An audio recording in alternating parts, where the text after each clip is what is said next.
미래 멸망의 날 요한계시록 프롤로그 마지막 성도 서기 2287년 3월 15일 네오 예루살렘 지하 300m 형제님, 정말 이것이 마지막일까요?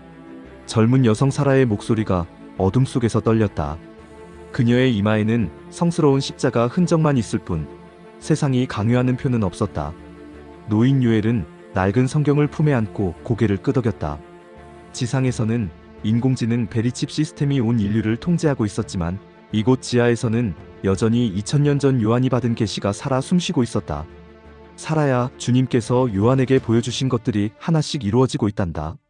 이제 정말 얼마 남지 않았어. 1장 징조의 시작. 2287년 1월 1일 글로벌 네트워크 센터. 박사님, 이상합니다. 전 세계 지진계가 동시에 반응하고 있어요. 젊은 과학자 다니엘 김은 홀로그램 지구본을 응시했다. 그는 세계 최고의 지질학자였지만 동시에 비밀리에 기독교 신앙을 지키고 있었다. 규모 9.0이 동시에 여러 곳에서. 이건 지질학적으로 불가능해요. 그의 상관인 닥터 아담스는 차갑게 말했다. 김 박사, 당신의 종교적 편견 때문에 과학을 왜곡하지 마시오. 분명 설명할 수 있는 자연현상일 겁니다. 하지만 다니엘의 마음속에서는 성경 말씀이 울려 퍼졌다. 큰 지진이 나며 해가 검은 털옷같이 검어지고 같은 날 밤 지하교회. 형제자매 여러분, 징조가 시작되었습니다. 목사 요엘의 목소리는 확신에 차 있었다. 50여 명의 성도들이 촛불 하나에 의지한 채 둘러앉아 있었다. 오늘 전 세계에서 일어난 지진들을 보셨죠? 이는 계시록 6장에 기록된 6째 인의 시작입니다. 우리는 준비해야 합니다. 사라가 손을 들었다. 목사님, 하지만 정부에서는 이 모든 게 기후변화와 지각변동 때문이라고. 사라자매, 요엘이 다정하게 말했다. 세상은 항상 하나님의 일을 자연현상으로 설명하려 합니다. 하지만 우리는 영적인 눈으로 보아야 해요. 이제 정말 시간이 얼마 남지 않았습니다. 2287년 2월 14일 태양 관측소. 이상해. 태양의 스펙트럼이 변하고 있어. 우주물리학자 레아 첸이 데이터를 점검했다. 그녀 역시 비밀 신앙인이었다. 태양이 검어지고 있다고? 그게 가능한 일인가? 동료가 의아해했지만 레아는 계시록 6장 12절을 떠올렸다. 해가 검은 털옷같이 검어지고 달이 피같이 되며. 며칠 후 정말로 태양은 어두워지기 시작했고 달은 붉은 빛을 띠기 시작했다. 전 세계는 공포에 휩싸였다. 2장 혼돈 속의 질서. 2287년 6월 UN 긴급회의. 신사숙녀 여러분, 인류는 전례 없는 위기에 직면했습니다. 세계연합 의장 루시퍼 모닝스타의 목소리는 카리스마가 넘쳤다. 그의 이름이 성경의 사탄을 연상시켰지만 세상 사람들은 그를 구원자로 여겼다. 기후재앙, 지진, 전염병. 이 모든 것을 해결하기 위해서는 인류가 하나가 되어야 합니다. 단일 정부, 단일 화폐, 단일 시스템으로. 회의장은 박수갈채로 가득 찼다. 하지만 구석에 앉아있던 다니엘은 소름이 돋았다. 계시록 13장. 한 짐승이 바다에서 나오는데. 2287년 9월 베리칩 도입. 모든 시민은 손이나 이마에 생체칩을 이식받아야 합니다. 정부의 발표가 전 세계에 퍼졌다. 이 칩 없이는 병원 진료도, 식료품 구매도, 교통수단 이용도 불가능했다. 666 보안 코드가 내장된 이 칩으로 완전한 안전과 편리를 보장합니다. 다니엘, 사라, 레아를 비롯한 지하교회 성도들은 결단해야 했다. 형제자매님들. 요엘 목사의 목소리는 떨렸지만 확고했다. 이것이 바로 계시록 13장의 짐승의 표입니다. 절대로 받아서는 안 됩니다. 하지만 목사님, 그럼 우리는 어떻게 살아가요? 젊은 신도가 물었다. 주님께서 길을 열어주실 겁니다. 광야에서 이스라엘 백성을 먹이신 하나님이 우리도 먹이실 겁니다. 2287년 12월 숨어 사는 삶. 칩을 거부한 기독교인들은 사회에서 완전히 격리되었다. 그들은 도시 외곽에 패어나 지하로 피해 공동체를 잃었다. 다니엘은 과학자 경력을 포기하고 지하 농장에서 채소를 기르고 있었다. 신기해요, 다니엘 형제님. 사라가 놀라워했다. 이 메마른 땅에서 어떻게 이런 싱싱한 채소가 자라죠? 하나님의 은혜지, 사라. 다니엘이 미소 지었다. 성경에서 약속하신 대로예요. 너희는 먼저 그의 나라와 그의 의를 구하라. 그리하면 이 모든 것을 너희에게 더하시리라. 하지만 핍박은 점점 심해졌다. 정부의 수색대가 지하교회들을 하나씩 찾아내어 해체시키고 있었다. 3장 대환난의 시작. 2288년 3월 큰 성전 루시퍼 모닝스타는 예루살렘의 거대한 성전을 건설했다. 그 중앙에는 자신의 홀로그램 형상이 세워져 있었다. 나는 너희의 신이다. 홀로그램 형상이 말했고 전 세계 사람들이 그 앞에 경배했다. 인공지능이 만든 완벽한 우상이었다. 형상에게 경배하지 않는 자는 죽임을 당하리라. 거짓 선지자 닥터 아담스가 선포했다. 그는 과거 다니엘의 상관이었지만 이제는 완전히 다른 사람이 되어 있었다. 같은 시각 지하 은신처. 형제님들, 이제 정말 큰 환난이 시작됐습니다. 요엘 목사의 목소리는 평온했다. 80세가 넘은 그에게는 오히려 평안함이 흘렀다. 계시록 7장을 기억하세요. 큰 환난에서 나오는 자들이라. 우리는 어린 양의 피에 옷을 씻어 희게 한 자들입니다. 레아가 망원경으로 하늘을 관측하고 있었다.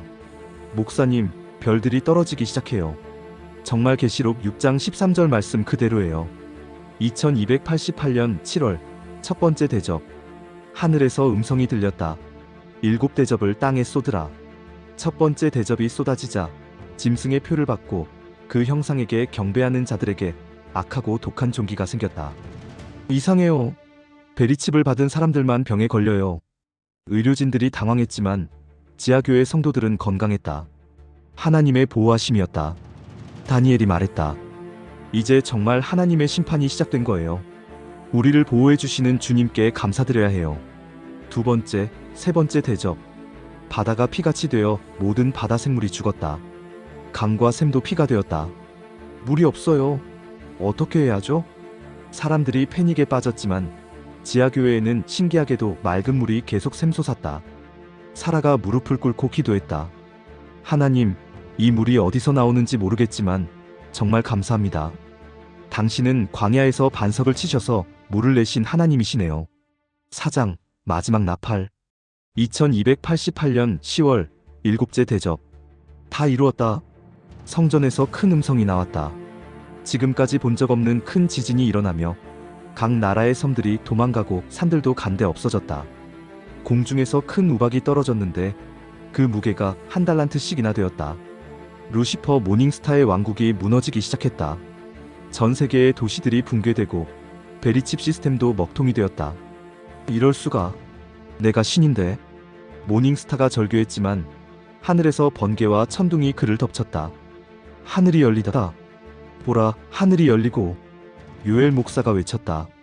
정말로 하늘이 두루마기처럼 말려 올라가며 그 안에서 흰말 탄 자가 나타났다. 충신과 진실이라 일컫는 자로다. 그분의 눈은 불꽃 같고 머리에는 많은 면류관이 있었다.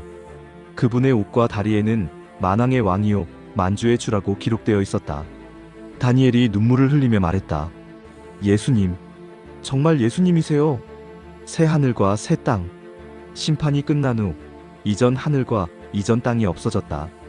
바다도 다시 있지 않았다. 보라, 하나님의 장막이 사람들과 함께 있음에 새 예루살렘이 하나님께로부터 하늘에서 내려왔는데 그 모습이 남편을 위하여 단장한 신부 같았다. 사라가 놀라워했다. 이게 꿈인가요? 정말 실제인가요? 레아가 웃으며 대답했다. 사라야, 이제 우리에게는 더 이상 밤이 없어. 보라, 어린 양이 우리의 등불이시네.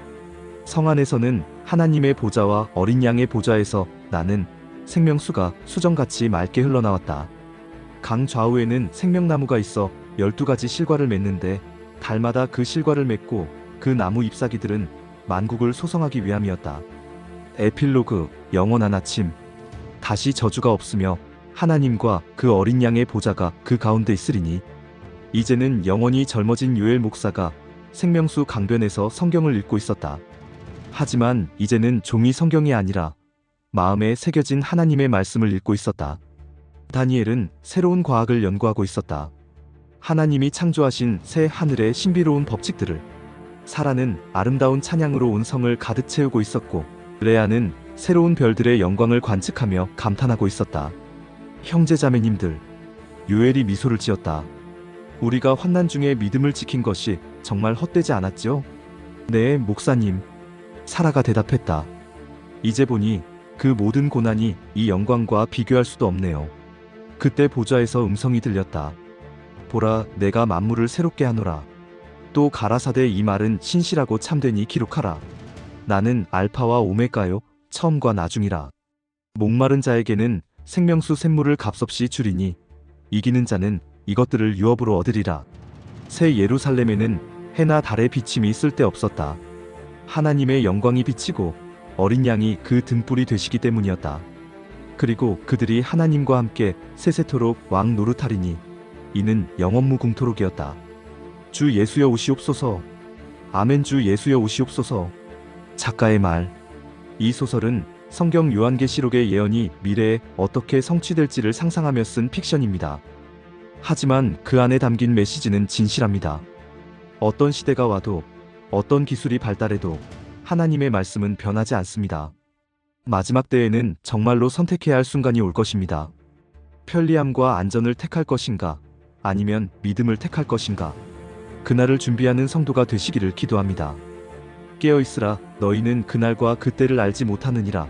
마태복음 25장 13절.